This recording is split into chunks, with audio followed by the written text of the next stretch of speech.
Oklahoma Governor Mary Fallin signed a law banning cities from raising the minimum wage and enacting paid sick days or vacation days. This really got under my skin earlier. Fallin said that she signed the bill out of the worry that higher local minimum wages, quote, would drive businesses to other communities and states and would raise prices for consumers. Most minimum wage workers are young, single people working part-time or entry-level jobs. Many are high school or college students living with their parents in the middle-class families. Increasing the minimum wage would require businesses to fire many of those part-time workers and harm job creation. So that's her excuse. And I do mean excuse. That's not an argument. That's not a point because it's actually incorrect. Here are the facts. Nearly 90% of workers who would be impacted by an increase in the wage are older than 20 years old. 90%. So this isn't just teenagers. That's just not true. The average age of a minimum wage worker, 35. More than a quarter have children to support, More than half work full-time. 44% have at least some college education, and 500,000 minimum wage workers are college graduates.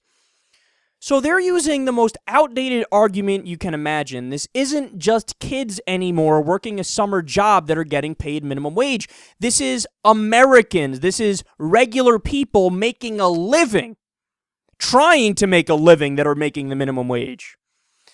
And furthermore, 5 studies have come out that basically say that when you raise local minimum wages, it either has no effect on employment or there is an increase in employment because it's really supply and demand that dictates the size of the workforce and not, paying slightly more to your workers. That's not going to detrimentally affect the situation. It would, to be fair, if you raise the minimum wage to like $25 because, yes, then small businesses will go, I just can't afford that.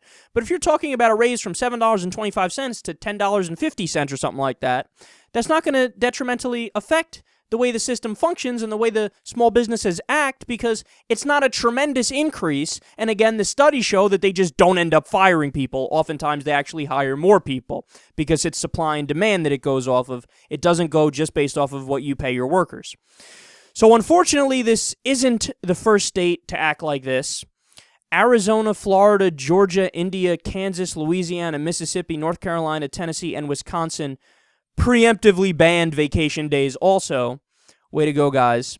And Colorado, Florida, Georgia, Louisiana, Oregon, and Texas preemptively banned wage hikes also.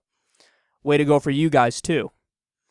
And, the main point I want to make about this is what I don't understand is how somebody like Mary Fallin can sleep at night.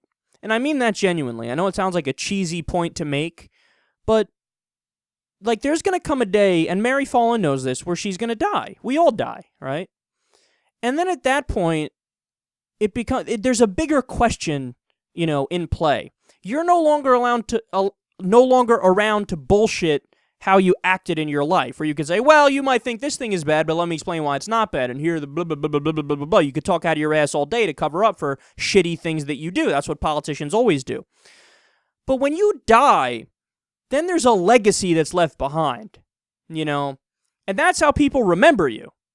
So now, Mary Fallin, you're going to be remembered as the heartless, soulless, cold corporate sellout who hates workers because you just decided to preemptively ban any vacation days that might be passed at a local level and preemptively ban any minimum wage hikes. So that's how you're known. You're known as the cold, heartless idiot who doesn't care about average people and put up their middle finger to sell out to the business interests in your state. Don't you realize that? Don't you have a problem with that? How do you sleep at night knowing that that's how you're going to be remembered now? Or do you not think about it? Maybe you don't think about it, but you should think about it because you're leaving behind a legacy. This is your legacy. Nobody's going to miss you. See, that's the thing.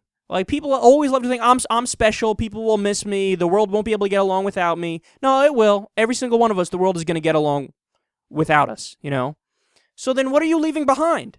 Good people leave behind, ideas in their families' minds of, oh, what a great person this guy or girl was. They did so much for us. They cared about us. They loved us. They fought for us, yada, yada, whatever. Like, that's a good legacy that you leave behind if you're a good family person or whatever the case is.